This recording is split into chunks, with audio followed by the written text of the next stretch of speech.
اللہ تبارک تعالیٰ نے غم، پریشانی، بیماری کی حالت میں جتنی باتیں ہیں اللہ تبارک تعالیٰ نے قرآن پاک میں اور حضور صلی اللہ علیہ وسلم نے حدیث پاک میں فرمائیں، وہ سب کی سب تو ظاہری بات ہے کیسج میں نہیں آ سکتی. اس وجہ سے بتانا چاہتا ہوں کہ کوئی بھی غم اور پریشانی آئے تو پھر یہ تو کیسج تو میں باتیں تو آئی گئی ہیں، لیکن ہر غم، پریشانی پر، تکلیف پر کوئی بھی بات ہو تو اس پر ایک حضرت والا دامت برکاتہ نے فرمایا کہ ایک بزرگ تھے، وہ فرماتے تھے کہ کوئی بھی تکلیف اور پریشانی آتی ہے تو میں اس پر شکر ادا کرتا ہوں 3 باتوں کی وجہ سے. کوئی بھی تکلیف اور پریشانی آتی ہے تو فرماتے ہیں کہ دیکھیے جب تک زندہ ہیں تو پریشانی اور تکلیف تو آئے گی. یہ نہیں ہو سکتا کہ کوئی بیماری، پریشانی، غم نہ آئے، وہ تو صرف جنت میں ایسا ہوگا، اور جنت کی میں جو باتیں ہوگی وہ ابھی مانگنے سے نہیں مل جائیں گی. تو فرمایا کوئی بھی بیماری، تکلیف اور پریشانی آتی ہے تو میں اس پر میں شکر ادا کرتا ہوں 3 وجہ سے. نمبر 1 کہ جو پریشانی، غم، بیماری وغیرہ آئی اس سے زیادہ نہ آئی. نمبر 2 کہ اس بیماری اور غم پر شکایت نہیں کی، اعتراض نہیں کیا اللہ پر، تو رضا بالقضا کی توفیق ملی، اس کا شکر ادا کرتا ہوں. اور سب سے بڑی تیسری نعمت کہ میرے دین پر کوئی آفت نہ آئی، میں شرک میں مبتلا نہ ہوا، میرے دین پر کوئی آفت نہ آئی. اس وجہ سے کوئی بھی تکلیف اور غم اس پر شکر ادا کرتا ہوں، کیونکہ اللہ تعالیٰ نے فرمایا کہ لئن شکرتم لأزیدنکم، شکر کرو گے تو اس نعمت میں اضافہ کر دوں گا. جتنی بیماری آئی اس سے زیادہ نہ آئی تو جو برکت اللہ دیں گے زیادہ دیں گے. کس میں دیں گے؟ نعمت میں زیادہ دیں گے. اور پھر شکر کے بھی 4 طریقے ہیں. ایک، دل سے شکر ادا کریں، زبان سے تو سب شکر ادا کرتے ہیں، دل سے شکر ادا کریں. نمبر 2 زبان سے شکر ادا کریں. نمبر 3 جو نعمت ہے وہ اس طرح استعمال کریں جس طرح کہا گیا ہے. جو موجودہ نعمتیں ہیں اس کو اس طرح کرنا ہے کہ جس طرح اللہ نے فرمایا ہے، جس طرح نبی صلی اللہ علیہ وسلم نے فرمایا ہے. تو یہ بھی شکر کا تیسرا طریقہ ہوا.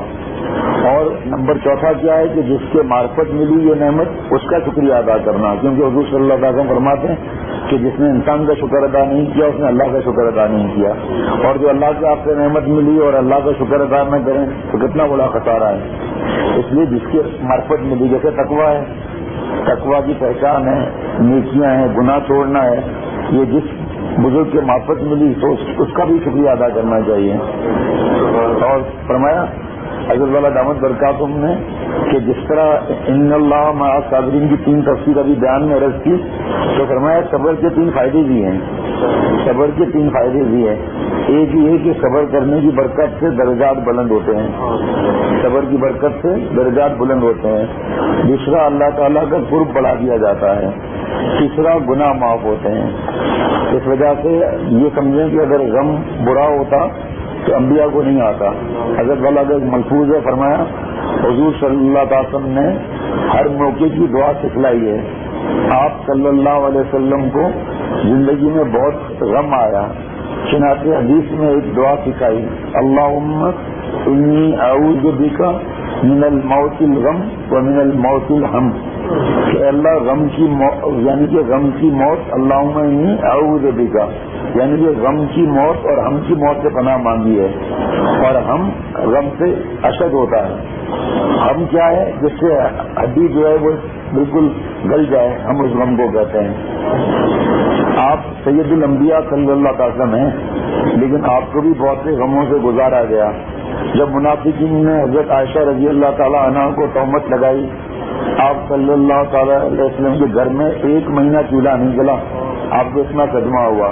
حضرت ابوبکر صدیق رضی اللہ تعالیٰ عنہ کو کتنا صدمہ ہوا باپ سے، ان کی بیوی کو کتنا صدمہ ہوا کہ میری بیٹی کو تہمت لگائی. حضرت عائشہ رضی اللہ تعالیٰ عنہ بہت روتی، لیکن ان کو معلوم تھا کہ اللہ تعالیٰ میرے حق میں، میری صفائی میں ضرور کچھ آیت نازل فرمائیں گے. تو چنانچہ اللہ تعالیٰ نے جب ان کی برات میں آیت نازل فرمائی تو آپ صلی اللہ تعالیٰ عنہ بہت خوش ہوئے. حضرت عائشہ رضی اللہ تعالیٰ عنہ اور ان کے والد حضرت ابوبکر صدیق رضی اللہ تعالیٰ عنہ بہت خوش ہوئے. اور دیکھیے آپ صلی اللہ تعالیٰ عنہ کے سر مبارک پر اونٹ کی اجڑی پھینکی گئی، کانٹوں کی برسات کی گئی، کانٹے بچھائے گئے، پتھروں کی برسات کی گئی طائف کے بازار میں، کہ سر مبارک سے لے کر پیر مبارک، نالین مبارک بھر گئے خون سے، مٹی پھینکی گئی، برے جملے کہے گئے، اور حضرت یوسف علیہ السلام کو دیکھیے کنویں میں پھینکا گیا، کتنا صدمہ ہوا۔ حضرت یعقوب علیہ السلام کو کتنا صدمہ ہوا کہ حضرت یعقوب علیہ السلام کی بینائی چلی گئی، وہ سب قرآن پاک میں لکھا ہوا ہے۔ حضرت یوسف علیہ السلام کو وحی کے ذریعے اطلاع دی گئی کہ آپ اپنے والد کو اپنی قریب کی اطلاع نہ بتائیں۔ پھر حضرت ایوب علیہ السلام کے جسم میں بیماری کی وجہ سے کیڑے پڑ گئے، اگر کوئی کیڑا بھاگتا تھا تو آپ اس کو پکڑ لیتے تھے۔ اللہ تعالیٰ نے ان کے دل میں ان کیڑوں کی محبت نسل اولاد کے ڈال دی۔ کسی نے پوچھا صحت کے بعد کہ آپ کو بیماری میں مزہ آتا ہے یا صحت میں مزہ آتا؟ تو فرمایا بیماری میں اللہ مجھ سے پوچھتے تھے کہ ایوب تیرا کیا حال ہے، اس کا مزہ میں شام تک پاتا تھا۔ شام کو اللہ فرماتے تھے کہ ایوب کیا حال ہے، تو اس کا مزہ میں صبح تک پاتا تھا۔ صحت مل گئی لیکن اس مزے سے میں محروم ہو گیا۔ بیمار جو ہے وہ اللہ کی رحمت کی آغوش میں ہوتا ہے، اور اس کی دعا مثل ملائکہ کی دعا ہے جو ملائکہ آمین کہتے ہیں۔ بیمار سے تو دعا کرانی چاہیے، یہ شکایت کا وقت نہیں ہے، اور اللہ سے رجوع کرنے کا وقت ہے، گناہ چھوڑنے کا وقت ہے۔ گناہ ہم نہیں چھوڑتے، جیسے کوئی خمیرہ کھا لے مہنگا اور پھر اس کو بعد میں زہر چاٹ لے تو کیسے فائدہ ہوگا؟ تو ہم نیکیاں اور وظائف کے ذریعے خمیرہ کھا لیتے ہیں لیکن گناہوں کا زہر بھی چاٹ لیتے ہیں۔ گھر سے ٹی وی VCR نہیں نکلتا، گانے نہیں چھوڑتے، مرد اور عورت ساتھ بیٹھے رہتے ہیں، عیادت کو آئے ہیں، دعائیں ہو رہی ہیں اور نامحرم محرم ساتھ بیٹھے ہوئے ہیں۔ ان گناہوں کو چھوڑنے کے لیے ہم تیار نہیں ہیں۔ نیکیوں سے، دعاؤں سے، وظائف سے نیکی کا ٹرک آ جاتا ہے، راستہ تنگ ہے اور ہمارے گناہوں کا ٹرک سامنے آ جاتا ہے۔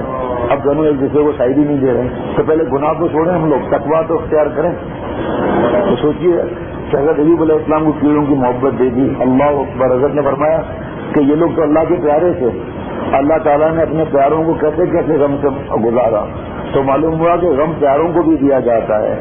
جتنا زیادہ اللہ تعالیٰ کسی کو اپنا قرب کا مقام دینا چاہتے ہیں اتنا ہی زیادہ غموں سے گزارا جاتا ہے۔ لیکن اس جملے سے پریشان نہ ہوں، پہلے اللہ تعالیٰ غم برداشت کرنے کی طاقت دیتے ہیں، پھر اللہ تعالیٰ غم سے گزارتے ہیں۔ اور نبوت میں تو کوئی شبہ نہیں ہو سکتا، لیکن اللہ تعالیٰ نے دیکھیے نبوت کی تصدیق بھی قرآن پاک میں فرمائی، تو اب کیا شبہ ہو سکتا ہے؟ ولایت میں تو شبہ بھی ہو سکتا ہے کہ یہ ولی ہے یا نہیں ہے، کیونکہ یہ یقینی بات نہیں، کوئی قسم نہیں کھا سکتا، لیکن نبوت میں تو قسم بھی کھا سکتا ہے انسان، کہ قرآن پاک میں آیا۔ تو پھر جب نبی صلی اللہ علیہ وسلم کو اور سارے انبیاء کو تکلیفیں آئیں تو پھر غم کے اسباب پیدا کرنا اس کو شیطان کا اختیار ہی نہیں دیا اللہ تعالیٰ نے۔ دل میں وسوسہ ڈال سکتا ہے لیکن اختیار نہیں دیا۔ مومن کو غمگین کر کے شیطان خوب ہنستا ہے، لیکن اس ظالم کو معلوم یہ نہیں ہے کہ مومن کو چاہیے کہ خیالی ہو یا حقیقی غم ہو۔ مومن کو سمجھنا چاہیے کہ خیالی غم ہو یا حقیقی غم ہو، سب میں ثواب ملتا ہے، یہاں تک کہ اگر کانٹا بھی چبھ جائے تو ثواب ملتا ہے اس کو۔ حضرت والا دامت برکاتہم فرماتے ہیں جب کوئی غم، پریشانی، دکھ، تکلیف آئے، گھاٹا ہو تو 4 چیزوں کے علاوہ 5 چیزیں نہیں ہیں۔ نمبر 1 کہ اس غم وغیرہ میں اللہ کا فائدہ ہو۔ اللہ کا کیا فائدہ ہوگا؟ اللہ کے پاس کتنے خزانے ہیں۔ نمبر 2 کہ نہ اللہ کا فائدہ نہ بندے کا فائدہ، یہ تو لفظ بات ہے، اللہ تعالیٰ لفظ سے پاک ہے، یہ بھی غلط۔ نمبر 3 نہ بندے کا فائدہ نہ اللہ کا فائدہ، یا آدھا اللہ کا فائدہ آدھا بندے کا فائدہ، تو یہ تیسری بات بھی غلط ہو گئی۔ اب چوتھی کیا بچی کہ بندے کا ہی فائدہ۔ جب ماں باپ نہیں چاہتے کہ اولاد کو کوئی تکلیف ہو تو اللہ کیسے چاہیں گے؟ اب یہ عارف باللہ حضرت مولانا شاہ حکیم محمد اختر صاحب دامت برکاتہم کے چند اشعار ہیں، اس کے اندر یہی مضمون ہے کہ ہم اللہ سے شکایت نہیں کریں گے، یہ سارا ہمارے فائدے کے لیے آتا ہے۔ لیکن جس طرح بچے کو زخم ہو جائے اور ڈاکٹر کہتے ہیں کہ انگلی کاٹنی پڑتی ہے، بچہ سن کر روتا ہے، نہیں مانتا، لیکن ماں باپ انگلی کٹواتے ہیں، ہدیہ بھی دیتے ہیں، فیس بھی دیتے ہیں، انتظار بھی کرتے ہیں۔ اس وقت بچہ چلاتا ہے کہ ڈاکٹر اور میرے ماں باپ میرے دشمن ہیں، لیکن بعد میں جب بڑا ہوتا ہے تو پھر اس ڈاکٹر کو تلاش کر کے جزاک اللہ کہتا ہے، ماں باپ کو جزاک اللہ کہتا ہے کہ یہ زہر آگے بڑھ جاتا تو میرا ہاتھ کٹ جاتا۔ تو پہلے حضرت والا دامت برکاتہم کی اشعار ہیں وہ ہم سمجھنے، سن لیں، بار بار سب سمجھنے آئیں گے، اس کے بعد موقع ہوگا تو اور نصیحتیں کروں گا اس میں۔ لیکن یاد رکھیے کہ ایک کیسٹ کے اندر ہم لوگ کچھ نہیں سن سکتے نہ ہم کچھ بیان کر سکتے ہیں، کیوں اللہ کے ساتھ لامحدود ہے. بس اتنا مراقبہ کر لیں کہ پیغمبر کو تکلیفیں آئی، اس وقت پیغمبر نے کیا کیا؟ صبر کیا. ہم کیا صبر کرتے ہیں؟ ہم تو عاملوں کے پاس چلے جاتے ہیں، جب قبر کو سجدہ کرتے ہیں، عامل کے پاس بے پردہ عورتیں بیٹھی ہوئی ہیں ان کے ساتھ چلے جاتے ہیں، وہ اپنے ہاتھوں سے کبھی پتے جسم پر گھماتے ہیں عورتوں کے، کبھی دھوئیں میں ان کو گھماتے ہیں، کبھی ہاتھ دیکھتے ہیں ان کا. تو یہ کیا گناہ کبیرہ نہیں کر رہے ہیں؟ وہ جعلی لوگ بھی اور یہ عورتیں خود بھی گناہ چھوڑنے کے لیے تیار نہیں، کیونکہ تکلیف ہوتی ہے. پیسہ خرچ کرنا آسان ہے. چلے اشعار سن لیں. یار عشق میں ہرگز کبھی روا نہیں، ان کی ہر ایک ادا کبھی میرے لیے جفا نہیں، ان کی ہر ایک ادا کبھی میرے لیے جفا نہیں، ان کی ہر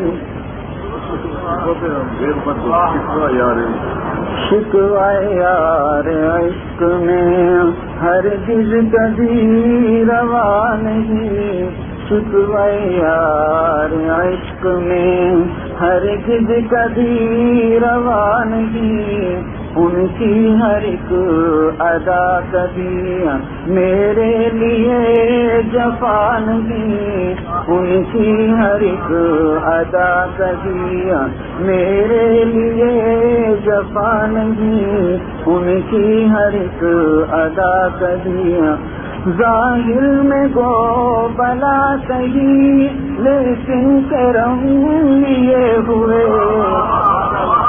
ظاہر میں گو بلا سہی لیکن کرم لیے ہوئے، ظاہر میں گو بلا سہی لیکن کرم لیے ہوئے، جس نے ہماری مصلحت، جس نے ہماری مصلحت مضمر ہو وہ سزا نہیں، جس نے ہماری مصلحت مضمر ہو وہ سزا نہیں، شکوہ یار عشق میں ہرگز کبھی روا نہیں، ان کی ہر ایک ادا کبھی میرے لیے جفا نہیں، ان کی ہر ایک ادا کبھی بندوں کا عشق ناتمام ہوتا نہیں ہے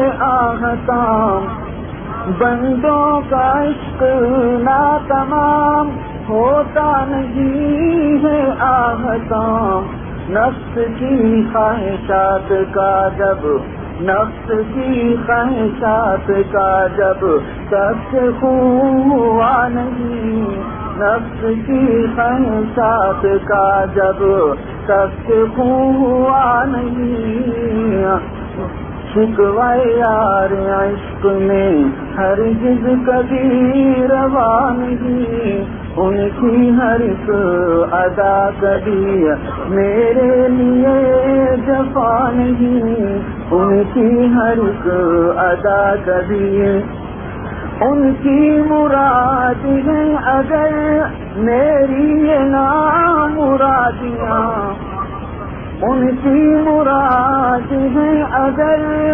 میری یہ نامرادیاں، ان کی مراد ہے اگر میری یہ نامرادیاں، ان کی رضا ہی چاہیے، ان کی رضا ہی چاہیے، دوسرا مدعا نہیں، ان کی رضا ہی چاہیے، دوسرا مدعا نہیں، شکوہ یار عشق میں ہرگز کبھی روا نہیں، ان کی ہر ایک ادا کبھی میرے لیے جفا نہیں، ان کی ہر ایک ادا کبھی تجھ کو جو وہ پسند اب مجھ کو بھی ہو وہی عزیز، تجھ کو جو ہو پسند اب مجھ کو بھی ہو وہی عزیز، تجھ کو جو ہو پسند اب مجھ کو بھی ہو وہی عزیز، لے کے کریں گے کیا اسے، لے کے کریں گے کیا اسے جس میں تیری رضا نہیں، لے کے کریں گے کیا اسے جس میں تیری رضا نہیں۔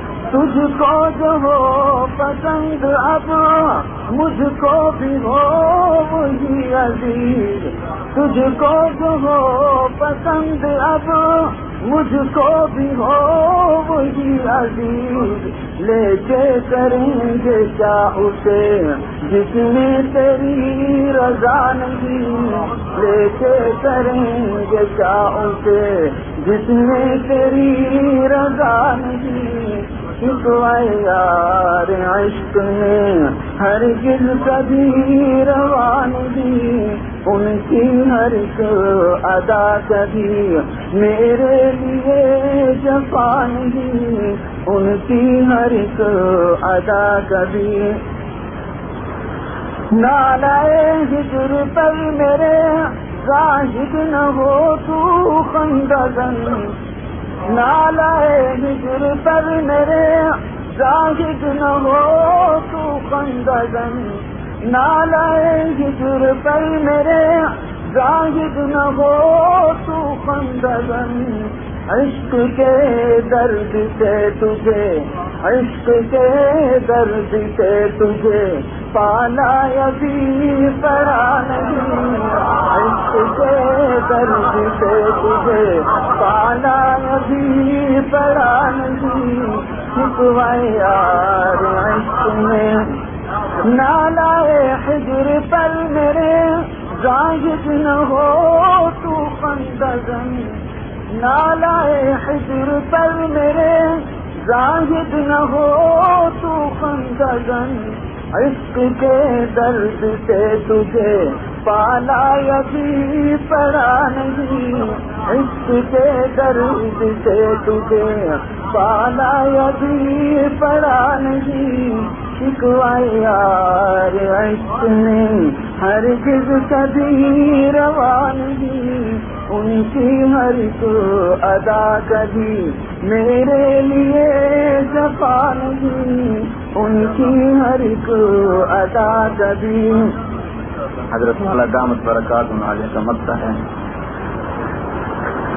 جس کو گرا ہوا تو دیکھ دنیا کے مال و زر سے آ، جس کو گرا ہوا تو دیکھ دنیا کے مال و زر سے آ، اختر سمجھ کے عشق حق، اختر سمجھ کے عشق حق اس کو ابھی ملا نہیں، اختر سمجھ کے عشق حق اس کو ابھی ملا نہیں۔ میرے پیارے مرشد حضرت مولانا شاہ عبد محمد اختر صاحب دعوت برکات ان کے ملفوظات ہیں جو 1997 کے پوری کیسٹ سن لیں، اس کے بعد پھر ملفوظات سے سمجھیں گے تو فائدہ ہوگا۔ فرمایا کہ کبھی غم آئے تو گھبرانا نہیں چاہیے، اور غم ہٹانے کے لیے کوئی تدبیر نہیں ہے سوائے یہ کہ اللہ تعالیٰ سے رجوع کیا جائے۔ بہت سے لوگوں کو جب غم پریشانی آتی ہے تو گناہ میں اور ذریعے ہو جاتے ہیں۔ بلائیں دور فلک کمان ہے، چلانے والا شہنشاہ ہے، اسی کے قدموں میں اما ہے، اور کوئی چیز مفر نہیں۔ اگر ایک میدان ہو اور چاروں طرف سے تیر کی برسات آ رہی ہو تو بچنے کا طریقہ کیا ہے؟ جو تیر چلا رہا ہے وہاں کھڑے ہو جائیں۔ لیکن یہاں کیا ہوتا ہے کہ شرک، بدعت، تعویذیں، عامل شاٹ کٹ ڈھونڈتے ہیں۔ قرآن پاک بتا رہا ہے تقویٰ، گناہ نہ کرنا، وَمَن يَتَّقِ اللَّهَ يَجْعَل لَّهُ مَخْرَجًا، اللہ خروج عطا فرمائیں گے۔ اور یہاں ذہن کیا بنا ہوا ہے کہ جی کون داڑھی رکھے، اب یہ جائیں گے جو اہل رکھیں ان کو جا کر تکلیف بتائیں گے تو وہ کہیں گے بھائی داڑھی رکھو، ٹی وی سے گھر سے VCR نکالو، گانا نکالو اور اب پردہ شرعی کرو، یہ تو ہم سے ہوگا نہیں۔ اس لیے وہاں جاتے ہیں، مال بھی ضائع کرتے ہیں، کتنے لوگ اپنا ایمان بھی ضائع کر دیتے ہیں، کتنی عورتوں کی عزتیں بھی ختم ہو گئی وہاں پر، اور اصلی جو تعلق ہے اللہ سے رکھنا اس کی فکر میں۔ تو فرمایا کہ غم ہٹانے کے لیے کوئی تدبیر نہیں ہے سوائے یہ کہ اللہ تعالیٰ سے رجوع کیا جائے۔ اسباب بھی اختیار کرے، مگر بعض وقت اسباب بھی کام نہیں آتے. اور اگر یہ ساری کیسٹ سن کر حضرت والا کے ملفوظات سمجھ لیے، اگر غم پھر بھی نہ جائے تو غمگین نہ رہو. اگر غم پھر بھی نہ جائے تو غمگین نہ رہو. اسباب غم تو ہیں، آپ غمگین نہ رہو. اسباب غم تو ہیں، آپ غمگین نہ رہو. کیوں؟ صدمہ و غم میں میری تبسم کی مثال، صدمہ و غم میں میرے تبسم کی مثال جیسے غنچہ گرے خاروں میں چٹک لیتا ہے. آپ دیکھو گلاب کا پھول کیسے چٹک لیتا ہے خاروں میں، تو وہ پھول تو نہیں مرجھاتا جب تک جس کو ڈالی سے نہیں نکالا جائے. کانٹے ہیں لیکن پھول کھلا ہوا ہے. تو حضرت نے فرمایا اسباب غم تو ہیں، آپ غمگین نہ رہو، آپ اللہ کی محبت سے رنگین رہو. اسباب غم تو ہیں، آپ غمگین نہ رہو، آپ اللہ کی محبت سے رنگین رہو. اللہ تعالیٰ دل بڑا کر دیتے ہیں. بڑے بڑے انبیاء کو غم دیا جاتا ہے اور فرمایا کہ زندگی پرکیف پائی، زندگی پرکیف پائی اگرچہ دل پرغم رہا. زندگی پرکیف پائی گرچہ دل پرغم رہا. ان کے غم کے فیض سے میں غم میں بھی بے غم رہا. ان کے غم کے فیض سے اللہ کا غم. کیا غم ہے کہ اللہ تعالیٰ مجھ سے ناراض نہ ہو جائے، میرا پالنے والا مجھ سے ناراض نہ ہو جائے. جس طرح حضرت موسیٰ علیہ السلام نے سامنے جادوگروں نے رسیوں پر جادو کر دیا، سانپ بڑھنے لگے، تو اللہ تعالیٰ نے فرمایا کہ موسیٰ اپنے عصا کو آپ زمین پہ ڈال دو. عصا کو زمین پہ ڈالا، عصا اژدہا بن گیا اور سب سانپوں کو کھا لیا. تو حضرت والا نے فرمایا کہ اللہ کے راستے کا غم لے لو، ساری دنیا کے جتنے غم ہیں اللہ کے راستے کا غم کھا لے گا. اللہ کے راستے کا غم کیا ہے؟ گناہ نہ کرنا. لیکن ایک دفعہ میرے پیارے مرشد نے فرمایا کہ میرے آنسو بھی تربیت یافتہ ہیں. فرمایا کہ غم پریشانی میں رونا کیا کرنا یہ بھی تربیت یافتہ ہے. یہ سب سے اونچا مقام اللہ تعالیٰ کا، اخلاص سے اونچا مقام رضا، اخلاص سے اونچا مقام رضا بالقضا کا ہے. ہر بات میں اللہ سے راضی رہنا. یہ کب آتا ہے؟ جب آدمی کسی کی صحبت میں جائے گا، سچے کی صحبت میں جائے گا، کونوا مع الصادقین پر عمل کرے گا، ان کی تربیت میں رہے گا، تب پتہ چلے گا کہ غم کو بھگانے کی فکر نہیں کرنی چاہیے، اللہ سے تعلق جوڑنے کی فکر کرنی چاہیے. کتنے لوگ پریشان ہوتے ہیں، اللہ سے جڑتے ہیں پھر دور ہٹ جاتے ہیں.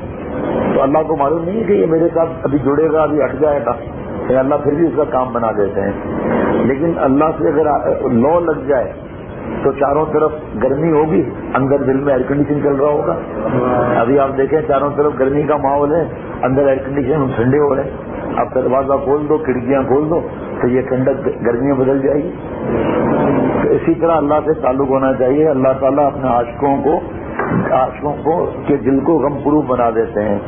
جس کے دل میں اللہ کا نور داخل ہو جاتا ہے اس کا سینہ کھل جاتا ہے، یعنی کہ حوصلے بلند ہو جاتے ہیں، عزائم ارادے بلند ہو جاتے ہیں. اس کے دل میں قوت دافعہ آ جاتی ہے، بالکل محسوس بھی نہیں رہتا، بالکل محسوس نہیں ہوتا. دیکھیے حضور صلی اللہ علیہ وسلم کو اللہ فرما رہے ہیں کہ ہم نے آپ کا سینہ جب کھولا تو کیا نام دیا. پہلے اللہ فرما رہے ہیں کہ اے نبی صلی اللہ علیہ وسلم میں جانتا ہوں ساری کیفیت کو. انقذ ظہرت، میں نے وہ غم دیا ہے اے نبی آپ صلی اللہ علیہ وسلم کو جو آپ کی کمر توڑے ہوا تھا، فوراً فرمایا ورفعنا لک ذکرک، اور ہم نے آپ کا ذکر بلند کر دیا. تو اسی لیے غم دیا جاتا ہے کہ یہ اللہ والا نہیں بن رہا، اس لیے غم دیا جاتا ہے کہ اس پر یہ صبر کر لیں تو اللہ تعالیٰ پھر اس کو صبر کے بدلے میں اپنی ذات عطا فرماتے ہیں.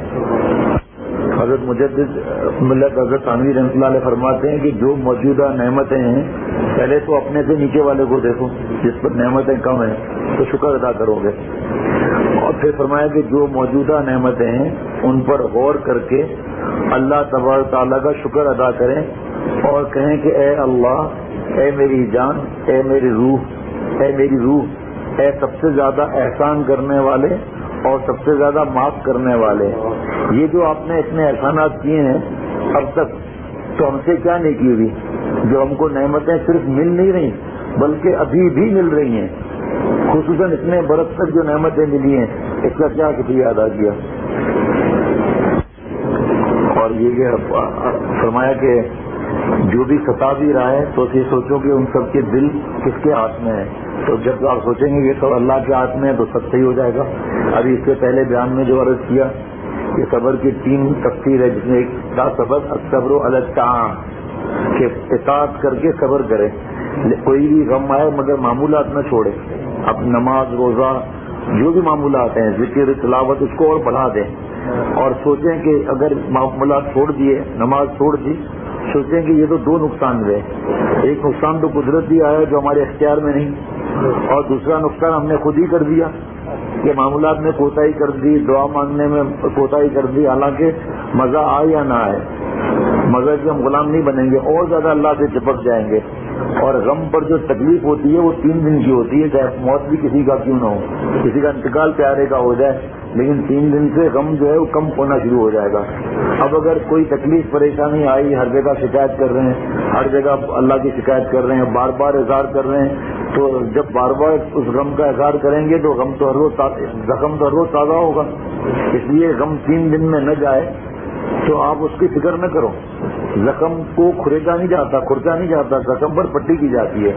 یہ نہیں کہ آپ روز دن میں 10 مرتبہ اپنے اس غم کے زخم کو کھرچ دیں گے تو زخم کہاں سے اچھا ہوگا. اسی لیے صحبت صالحین ضروری ہے. اسی لیے کونوا مع الصادقین ہے کہ ان سچوں کے ساتھ رہو. پوچھو کہ اس معاملے میں اس وقت ہمیں کیا کرنا چاہیے، اور جو نصیحت کریں وہ اور ماشاءاللہ عمل کریں گے تو عمل ہو جائے گا جب اللہ مل جائیں گے.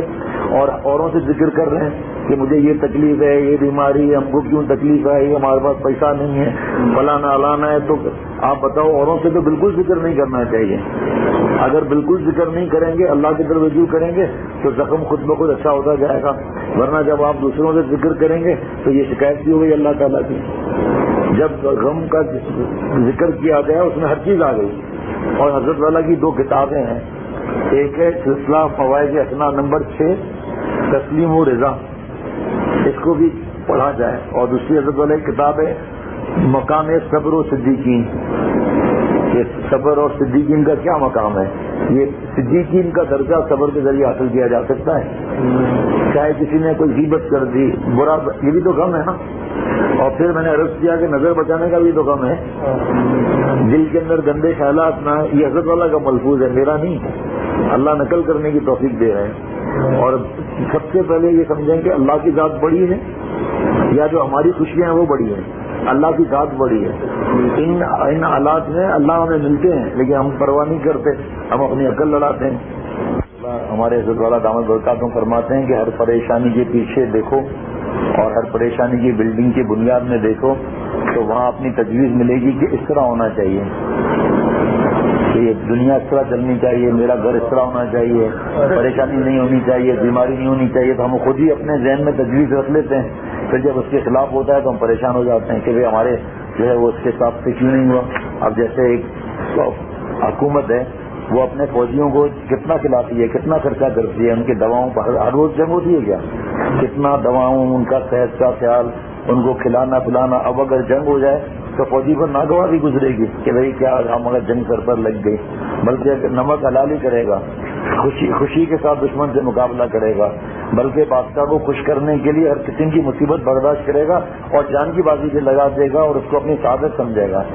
تو اللہ تعالیٰ نے جو ہمیں اتنے برس کھلایا، اتنے برس کیوں نعمتیں دی، اب جب کوئی بات آئی تو پھر ہم اللہ کو آنکھیں دکھانے لگے.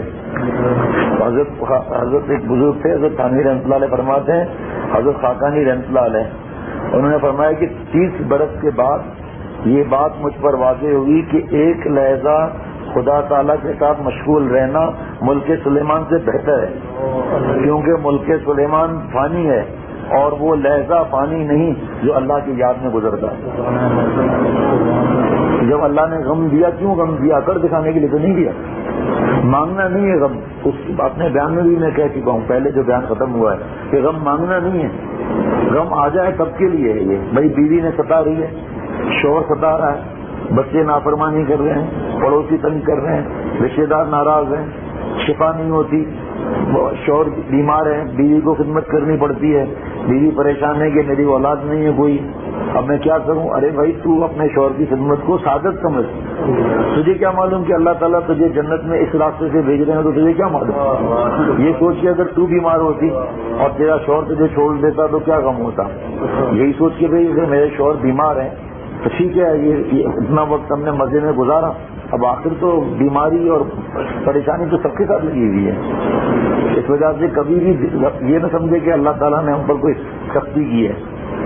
حضرت والا دامت برکاتہ نے فرمایا کہ کوئی بھی غم آئے تو پہلے دیکھا کرو کہ میری زندگی سنت کے مطابق ہے یا نہیں ہے، شریعت کے مطابق ہے یا نہیں ہے. تب غم آ جائے تو گھبرانا نہیں چاہیے، کیونکہ وہ سزا نہیں ہے، درجات بلند کرانے کے لیے ہے. کسی نے پوچھا کہ حضرت جب گناہ گاروں کو بھی غم آتا ہے اور نیکوکاروں کو بھی غم آتا ہے تو فرق کیا ہے؟ کیسے معلوم ہو کہ یہ غم درجات بلند کرنے کے لیے آیا ہے یا سزا کے لیے؟ فرمایا کہ سزا کے لیے جو غم آئے گا تو دل میں اندھیرا ہوگا، گھبراہٹ ہوگی، اللہ تعالیٰ کی عبادت میں علاوت نہیں ہوگی اور دین سے دور ہوگا یہ. اور جو غم درجات کے بلند کرنے کے لیے آیا ہے اس میں لذت مناجات کی آمیزش ہوگی، آؤ فغاں ہوگی، توفیق آؤ فغاں ملے گی. یہ دلیل ہے کہ اس کا تعلق آسمان کی طرف بڑھ رہا ہے اور وہ اور توبہ استغفار کرے گا اور گناہ چھوڑنے کی فکر کرے گا. تو یہ دلیل ہے کہ اللہ نے اس کے درجات بلند کرنے کے لیے بھیجا ہے. لیکن اپنے لیے یہ نہ سمجھے کہ میرے لیے درجات بلند کرنے کے لیے آیا ہے، دوسروں کو دیکھ کر یہ نہ سمجھے کہ ان پر عذاب آیا ہے، بلکہ دوسروں کے لیے سمجھے کہ ان کے لیے درجات بلند ہونے کے لیے آیا ہے. اپنے لیے یہ سمجھ کے استغفار کی تعداد بڑھا دے، اللہ سے معافی مانگ لے. کیونکہ جب دنیا دار پر غم آتا ہے تو کل بھی ہم نے ایک جگہ نماز پڑھی تو وہاں جنازہ رکھا تھا کہ ہم جب مسجد میں جا رہے تھے تو اچھے خاصے آدمی جنازے کے ساتھ بیٹھے ہوئے تھے کہ میت بھاگ نہ جائے. ارے بھائی بھاگ جائے گی تو زندہ ہوگی، رکھا ہے یہ زندہ ہو جائے تو فرض چھوڑ کر اور اس کے پیچھے آپ کھڑے میں جو فرض کفایہ ہے تو کیا ہے یہ پھر حضرت فرماتے ہیں جو نماز روزہ بھی چھوڑ دے اور کچھ نہیں کرتے اور اللہ سے دور ہو جاتے ہیں تو یہ دلیل ہے کہ اس کو کسی گناہ پر عذاب کی سزا مل رہی ہے. اس کو یہ اور جن کے اللہ تعالیٰ درجات بلند کرنا چاہتے ہیں ان کو جب غم آتا ہے تو وہ اور زیادہ اللہ سے روتے ہیں، مناجات کرتے ہیں تو ان کا تعلق اللہ تعالیٰ سے قوی ہو جاتا ہے، اور زیادہ قوی ہو جاتا ہے. یہی دلیل ہے کہ ان کا غم جو ہے وہ اللہ تعالیٰ کے راستے کا غم ہے اور گناہ گار کا جو غم ہے وہ باعث ظلمات ہے. اللہ مجھے اور ہم سب کو عمل کرنے کی توفیق عطا فرمائے.